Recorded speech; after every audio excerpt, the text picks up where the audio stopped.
जब भारत में प्रॉपर्टी लेन-देन की बात आती है तो सेल डीड और कन्वेंस डीड महत्वपूर्ण भूमिका निभाते हैं। हालांकि ओनरशिप अधिकार यानी कि स्वामित्व अधिकार ट्रांसफर करने के लिए दोनों डॉक्यूमेंट्स आवश्यक है, लेकिन उनके बीच महत्वपूर्ण अंतर है। तो आइए इन डॉक्यूमेंट्स की जटिलताओं को समझें और प्रॉपर्टी की लेन-देन में उनके महत्व को बेहतर तरीके से समझ हासिल करें। सेल डीड एक लीगल डॉक्यूमेंट है जो सेलर से खरीदार को प्रॉपर्टी की ओनरशिप के ट्रांसफर का सबूत देता है। इसमें शामिल पक्षों के नाम, प्रॉपर्टी के डिटेल्स, सेल पर विचार यानी कंसिडरेशन और अन्य उपयुक्त नियम और शर्तें जैसे डिटेल शामिल है।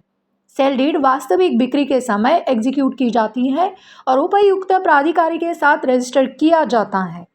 दूसरी ओर कन्वेंस डीड लीगल डॉक्यूमेंट है जिसका उपयोग किसी प्रॉपर्टी के टाइटल को एक पक्ष से दूसरे पक्ष को ट्रांसफर करने के लिए किया जाता है।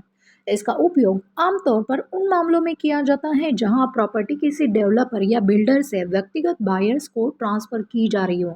कन्वेंस डीड में प्रॉपर्टी के डिटेल शामिल पक्ष के प्रॉपर्टी पर कोई भी शर्त या रोक शामिल होती है। ध्यान रखना महत्वपूर्ण है कि जबकि एक सेल डीड विशेष रूप से एक प्रॉपर्टी की बिक्री से संबंधित है, वहीं पर एक कन्वेंस डीड का दायरा बड़ा होता है और इसमें सभी प्रकार के प्रॉपर्टी ट्रांसफर शामिल होते हैं। बात करते हैं सेल डीड और कन्वेंस डीड के कानून के बारे में।